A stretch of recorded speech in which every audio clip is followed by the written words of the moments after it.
you. Thank you. ನಾನು ಓಂ ಪ್ರಕಾಶ್ ಮುನ್ನೂರ್, ಕಲಬುರಗಿ ಜಿಲ್ಲಾ ವರದಿಗಾರ.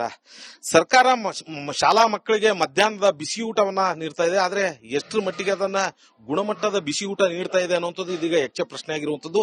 ಶಾಲೆಗಳು ಆರಂಭವಾಗಿ 1 ತಿಂಗಳು ಕಳೆದಿರುವಂತದ್ದು. ಇದೀಗ ಮಕ್ಕಳಿಗೆ ಯಾವ ರೀತಿಯಾಗಿ ಆಹಾರವನ್ನ ಸಪ್ಲೈ ಮಾಡ್ತಾ ಇದೆ ಅನ್ನುವಂಥದ್ರ ಬಗ್ಗೆ ಖುದ್ದು ರಿಯಾಲಿಟಿ ಚೆಕ್ ಮಾಡೋದಕ್ಕೆ ರಿಪಬ್ಲಿಕ್ ಕನ್ನಡ ಇವತ್ತು ಗ್ರೌಂಡ್ ರಿಪೋರ್ಟ್ ಮಾಡೋದಕ್ಕೆ ಮುಂದಾಗಿರುವಂತದ್ದು. ಸದ್ಯ ನಾನೀಗ ಕಲಬುರಗಿ ಜಿಲ್ಲೆಯ ಅಫಜಲ್ಪುರ ತಾಲೂಕಿನ ಶಿರ್ವಾಳ್ ಗ್ರಾಮದಲ್ಲಿರುವಂತಹ ಸರ್ಕಾರಿ ಮಾದರಿಯ ಪ್ರಾಥಮಿಕ ಶಾಲೆಯಲ್ಲಿರುವಂತದ್ದು. ಇಲ್ಲಿ ಸಾಕಷ್ಟು ಜನ ವಿದ್ಯಾರ್ಥಿನಿಯರು ವಿದ್ಯಾಭ್ಯಾಸವನ್ನ ಮಾಡ್ತಾ ಇರುವಂತದ್ದು. ಹಾಗಾದ್ರೆ ಇಲ್ಲಿ ಕಲಿತಾ ಇರುವಂತಹ ಮಕ್ಕಳಿಗೆ ಮಧ್ಯಾಹ್ನದ ಬಿಸಿ ಊಟ ಯಾವ ರೀತಿಯಾಗಿ ಗುಣಮಟ್ಟದ ಬಿಸಿ ಊಟ ನೀಡ್ತಾ ಇದ್ದಾರೆ ಅನ್ನುವಂಥದ್ದು ಕೂಡ ತೋರಿಸ್ತಾ ಹೋಗ್ತೀನಿ. ನನಗೆ ಈ ಒಂದು ಸರ್ಕಾರಿ ಪ್ರಾಥಮಿಕ ಶಾಲೆಯ ಅಡುಗೆ ಕೋಣೆ ಏನಿದೆ, ಈ ಒಂದು ಅಡುಗೆ ಕೋಣೆ ಒಳಗಡೆ ಹೋಗ್ತಾ ಇರುವಂತದ್ದು. ಈಗಾಗಲೇ ಮಧ್ಯಾಹ್ನಕ್ಕೆ ಬಿಸಿ ಊಟಕ್ಕೆ ಏನೆಲ್ಲ ಬೇಕು ಅದನ್ನ ಸಿದ್ಧತೆಯನ್ನ ಕೂಡ ಮಾಡ್ತಾ ಇರುವಂತದ್ದು ದೃಶ್ಯದಲ್ಲೂ ಕೂಡ ತೋರಿಸ್ತಾ ಹೋಗ್ತೀನಿ.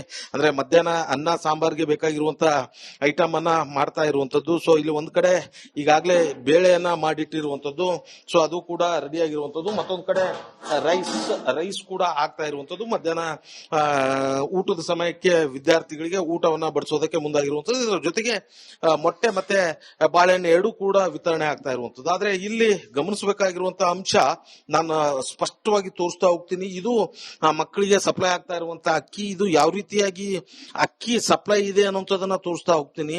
ಎಷ್ಟರ ಮಟ್ಟಿಗೆ ಈ ಅಕ್ಕಿ ಹುಳು ಹಿಡಿದಿರುವಂತಹ ದೃಶ್ಯಗಳು ಕೂಡ ಕಂಡು ಬರ್ತಾ ಇರುವಂತದ್ದು. ಇಲ್ಲಿ ನಾನು ತೋರಿಸ್ತಾ ಇರ್ತೀನಿ ಯಾವ ರೀತಿಯಾಗಿ ಹುಳುಗಳು ಓಡಾಡ್ತಾ ಇರುವಂತದ್ದು.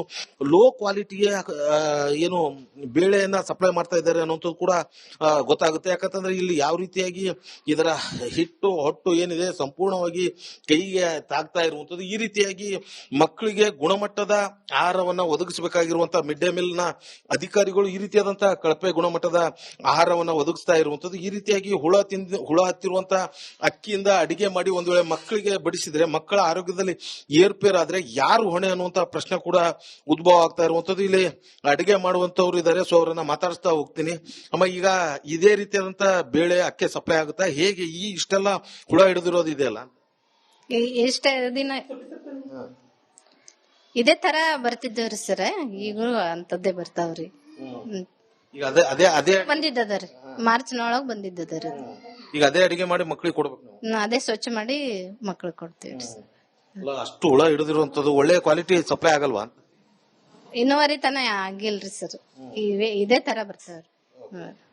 ಸೊ ಇಲ್ಲಿನ ಹೆಡ್ ಕುಕ್ ಅವರು ಹೇಳ್ತಾ ಇರುವಂತದ್ದು ಅಂದ್ರೆ ಇದೇ ರೀತಿಯಾದಂತ ಅಕ್ಕಿ ಮತ್ತೆ ಬೇಳೆ ಸಪ್ಲೈ ಆಗುತ್ತೆ, ಇದನ್ನೇ ನಾವು ಮಕ್ಕಳಿಗೆ ಮಾಡಿ ಕೊಡ್ತೇವೆ, ಸ್ವಚ್ಛ ಮಾಡಿ ಕೊಡ್ತೇವೆ ಅನ್ನುವಂತ ಮಾತನ್ನ ಹೇಳ್ತಾ ಇರುವಂತದ್ದು. ಆದ್ರೆ ದೃಶ್ಯದಲ್ಲಿ ನಾನು ಮತ್ತೊಮ್ಮೆ ತೋರಿಸ್ತಾ ಹೋಗ್ತೀನಿ. ಇಷ್ಟೊಂದು ಪ್ರಮಾಣದಲ್ಲಿ ಹುಳು ಹಿಡಿದಿರುವಂತ ಅಕ್ಕಿ ಆಕ್ಚುಲಿ ಪ್ರಾಣಿಗಳು ಕೂಡ ತಿನ್ನೋದಿಲ್ಲ. ಅಂತದನ್ನ ಮಕ್ಕಳಿಗೆ ಕೊಡುವಂತ ಕೆಲಸಕ್ಕೆ ಶಾಲಾ ಶಿಕ್ಷಣ ಇಲಾಖೆ ಮುಂದಾಗಿರುವಂತದ್ದು. ಈ ರೀತಿಯಾದಂತ ಏನು ಆ ಬಿಸಿ ಊಟ ಕೊಡುವ ಬದಲು ಮಕ್ಕಳಿಗೆ ಮನೆಯಲ್ಲೇ ಊಟ ಮಾಡಿ ಅಂತಂದ್ರೆ ಬಹುಶಃ ಅವರು ಮನೆಯಲ್ಲೇ ಊಟ ಮಾಡಿ ಒಳ್ಳೆ ಆರೋಗ್ಯವನ್ನ ಕಾಪಾಡ್ಕೊಳ್ತಾ ಇರುವಂತದ್ದು. ಆದ್ರೆ ಈ ರೀತಿಯಾದಂತ ಕಳಪೆ ಮಟ್ಟದ ಗುಣಮಟ್ಟದ ಅಕ್ಕಿ ಮತ್ತೆ ಬೇಳೆಯನ್ನ ಒದಗಿಸಿ ಮಕ್ಕಳ ಜೀವದ ಜೊತೆ ಚೆಲ್ಲಾಟ ಆಡೋದಕ್ಕೆ ಮಿಡ್ ಡೇ ಮೀಲ್ ನ ಅಧಿಕಾರಿಗಳು ಮುಂದಾಗಿದ್ದಾರೆ ಅನ್ನುವಂಥದ್ದು ಕೂಡ ಬಹಳ ಸ್ಪಷ್ಟವಾಗಿ ಕಂಡು ಬರ್ತಾ ಇರುವಂತದ್ದು.